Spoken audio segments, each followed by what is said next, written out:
Like. ഇന്നത്തെ ഞങ്ങളുടെ പുതിയ റെസിപ്പിയിലേക്ക് എല്ലാവർക്കും സ്വാഗതം. ഞാനിവിടെ ഉണ്ടാക്കാൻ പോകുന്ന ഇന്നൊരു ഞണ്ട് റോസ്റ്റാണ്. വളരെ ഈസി ആയിട്ട് ഉണ്ടാക്കാവുന്ന ഒരു റെസിപ്പിയാണ്. നല്ല ടേസ്റ്റുമാണ്. എല്ലാവരും ഉണ്ടാക്കി നോക്കണം. അപ്പോൾ പഴയതുപോലെ തന്നെ ഞങ്ങളുടെ വീഡിയോ കാണണം, ലൈക്ക് ചെയ്യണം, കമൻറ്റുകൾ ഉണ്ടെങ്കിൽ അറിയിക്കണം. സബ്സ്ക്രൈബ് ചെയ്യാത്തവരുണ്ടെങ്കിൽ മാത്രം സബ്സ്ക്രൈബ് ചെയ്യണം. അതിൻ്റെ അടുത്ത ബെൽ ബട്ടൺ ഒന്ന് എനേബിൾ ആക്കി ഞങ്ങളുടെ വീഡിയോയുടെ എല്ലാ നോട്ടിഫിക്കേഷനും കിട്ടും. അപ്പം ഈ ഞണ്ട് റോസ്റ്റ് നമുക്ക് ഉണ്ടാക്കാം. ഞണ്ട് റോസ്റ്റ് ഉണ്ടാക്കാൻ വേണ്ടിയിട്ട് ഞാനിവിടെ ഒരു 1/2 കിലോ ഞണ്ട് വൃത്തിയാക്കി എടുത്തിട്ടുണ്ട്. നല്ല വൃത്തിയാക്കി എടുത്ത ഞണ്ടാണ് ഇത്. നമുക്ക് ആദ്യം 2 കഷ്ണം കുടംപുളി ഇട്ടൊന്ന് വേവിച്ചെടുക്കണം. പാത്രം അടുപ്പത്ത് വെച്ച് ചൂടായിട്ടുണ്ട്. അതിലേക്ക് ആദ്യം നമുക്ക് വൃത്തിയാക്കി വെച്ചിരിക്കുന്ന ഈ ഞണ്ട് ഇട്ട് കൊടുക്കാം. ഈ ക്രാബിട്ട് കുറച്ച് വെള്ളവും ചേർത്ത് കൊടുക്കണം. കുറച്ച് വെള്ളം ചേർത്ത് ഞണ്ട് വേവിച്ചെടുക്കണം. ഈ ഞണ്ടിന് കുറച്ച് വേവുള്ളതാണ്. ആവശ്യത്തിന് വെള്ളം ഞാൻ ഊറ്റിയിട്ടുണ്ട്. ഞണ്ടിടുന്നതിൻ്റെ കൂടെ തന്നെ 2 കഷ്ണം കുടംപുളി ഇട്ട് കൊടുക്കുന്നുണ്ട്. ഈ കുടംപുളി ഇതിൻ്റെ കൂടെ കിടന്ന് വെന്താൽ ഞണ്ടിൽ ഒട്ടും ഉടുമ്പുണ്ടാകുകയില്ല. അതിന് വേണ്ടിയിട്ട് ഈ കുടംപുളി ഇടുന്നത്. ഇനി നമുക്കിത് അടച്ചു വെച്ച് ഒരു 15 മിനിറ്റ് വേവിച്ചെടുക്കാം. പറഞ്ഞത് 15 മിനിറ്റിൽ ഇത് വേവിച്ചെടുക്കണം. ക്രാബിന് ഒരുമാതിരി നല്ല വേവുണ്ട്. അപ്പോൾ നമുക്കിത് 15 മിനിറ്റ് വേവിക്കാം. ഏകദേശം നമ്മൾ ഈ പാത്രം അടച്ചു വെച്ചിട്ട് 10 മിനിറ്റ് കഴിഞ്ഞു.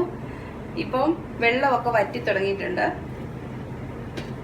ഇതിലേക്ക് നമ്മൾ 1/2 സ്പൂൺ മഞ്ഞൾപ്പൊടിയും കൂടി ചേർത്ത് കൊടുക്കാം. ഈ പാകമാകുമ്പോൾ വേണം മഞ്ഞൾപ്പൊടി ചേർത്ത് കൊടുക്കാൻ, എന്നാലേ ഈ ഞണ്ടി പിടിക്കുകയുള്ളൂ. ഇനി നമുക്കൊരു 5 മിനിറ്റ് കൂടി വേവിക്കാം. ഏകദേശം വേവൊക്കെ ആയിട്ടുണ്ട്. ഇതൊന്നുകൂടി അടച്ചു വെച്ചിട്ട് നമുക്കൊരു 5 മിനിറ്റ് കഴിഞ്ഞ് തുറക്കാം. നമ്മുടെ ക്രാബ് ഇപ്പോൾ നന്നായി വെന്തിട്ടുണ്ട്. ഇനി നമുക്ക് ഈ മൂടി തുറന്നിട്ട് കുടംപുളി എടുത്ത് മാറ്റണം. അതിനുശേഷം വേറൊരു പാത്രത്തിലേക്ക് മാറ്റിയതിന് ശേഷം വേണം നമുക്കൊരു ഗ്രേവി ഉണ്ടാക്കാൻ, ഇത് റോസ്റ്റ് ചെയ്യാനുള്ളത്. അപ്പം നമുക്കിത് ഒരു പാത്രത്തിലേക്ക് മാറ്റാവേ. അതേ പാൻ തന്നെ ഞാൻ വെച്ചിട്ടുണ്ട്. അപ്പോൾ പാൻ നന്നായിട്ട് ചൂടായിട്ടുണ്ട്. അതിലേക്ക് നമുക്ക് ഓയിൽ ഒഴിച്ചു കൊടുക്കാം. വെളിച്ചെണ്ണയാണ് ഞാൻ ഒഴിക്കുന്നത്. ഒരു 2 സ്പൂൺ ഓയിൽ, അതിൻ്റെ ആവശ്യമേ ഉള്ളൂ. ഇനി ഇത് ചൂടായിട്ട് നമുക്ക് കടുക് ഇട്ട് കൊടുക്കണം. എണ്ണ ചൂടായിട്ടുണ്ട് നന്നായിട്ട്. അതിലേക്ക് നമുക്ക് കടുക് ചേർക്കാം. ഒരു 1/2 സ്പൂൺ കടുക് ഇട്ട് കൊടുത്തിട്ടുണ്ട്. ഇതൊന്ന് പൊട്ടണം. കടുക് പൊട്ടിയിട്ടുണ്ട്. ഇനി അതിലേക്ക് നമുക്ക് വെളുത്തുള്ളി ഇഞ്ചി ഇട്ട് കൊടുക്കണം.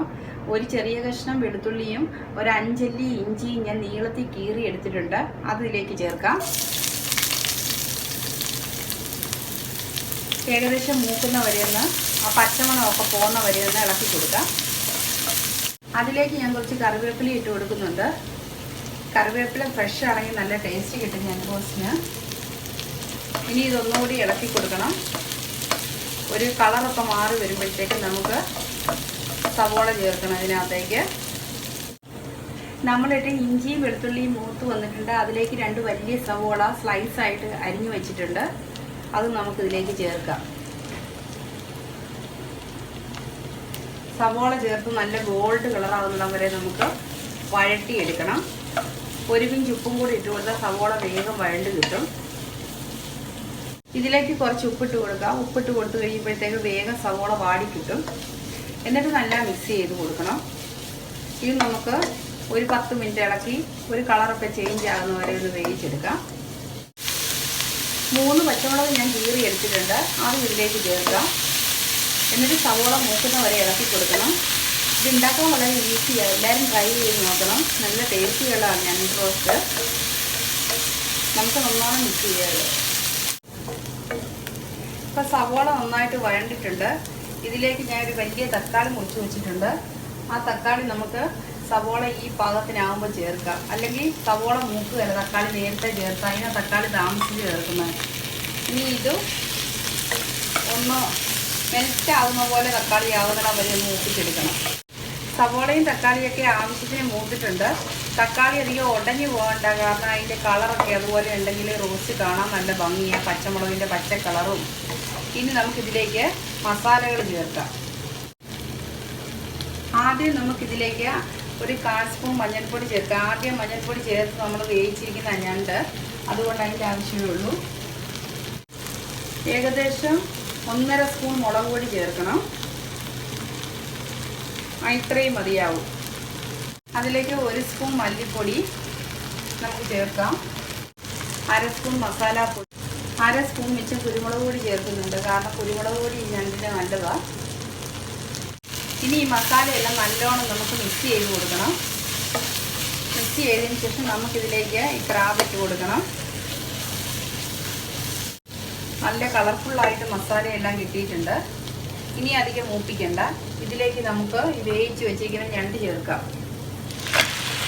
ഞാൻ കുടംപുളിയെല്ലാം എടുത്ത് മാറ്റിയതിന് ശേഷം ഞണ്ട് ചേർത്തിരിക്കുന്നത്. ഇനി മസാലയുമായിട്ട് ഒന്ന് മിക്സ് ചെയ്യണം. ഉപ്പൊക്കെ ആവശ്യത്തിന് നേരത്തെ ഇട്ടിട്ടുണ്ട്. ഇനിയിപ്പോൾ വേണമെങ്കിൽ മാത്രം ഇട്ട് കൊടുത്താൽ മതി. ക്രാബിൽ ഇപ്പം നല്ലോണം മസാലയൊക്കെ പിടിച്ചിട്ടുണ്ട്. ഇനി ഇതിലേക്ക് നമുക്ക് കുറച്ച് ചൂടുവെള്ളം ചേർത്ത് കൊടുക്കാം. ഇതൊന്ന് ജസ്റ്റ് എല്ലാം കൂടി ഒന്ന് മിക്സായി അതിലേക്കെല്ലാം മസാല ഒക്കെ പിടിക്കാൻ വേണ്ടിയിട്ട് നമുക്കൊരു 5 മിനിറ്റ് അടച്ചു വെച്ച് വേവിക്കണം.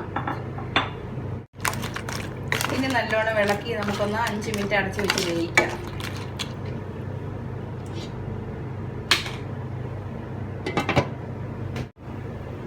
ഏകദേശം 5 മിനിറ്റ് കഴിഞ്ഞിട്ടുണ്ട്. ഇനി നമുക്കിത് ലിഡ് തുറന്ന് നോക്കാം. നല്ല മണമൊക്കെ വരുന്നുണ്ട്. ഇപ്പം വെള്ളമൊക്കെ പറ്റി റോസ്റ്റ് നല്ല പാകത്തിനായിട്ടുണ്ട്. നല്ല ടേസ്റ്റാണിത് കഴിക്കുന്നവർക്കാണെങ്കിൽ. ഈ പാകത്തിനാകുമ്പോൾ നമുക്ക് ഇനി സെർവിംഗ് ഡിഷിലേക്ക് മാറ്റാം. ലാസ്റ്റ് ഇതിലേക്ക് ഞാൻ കുറച്ച് എണ്ണയും കൂടെ ഒഴിക്കുന്നുണ്ട്. ഇത് നല്ല ഫ്ലേവറും ഉണ്ടാവും, ഒരു ടേസ്റ്റും കിട്ടും. പച്ചവെളിച്ചെണ്ണയുടെ നല്ല ടേസ്റ്റി ആയിട്ടുള്ള ഞണ്ട് റോസ്റ്റ് ഞാൻ ഉണ്ടാക്കിയിട്ടുണ്ട്.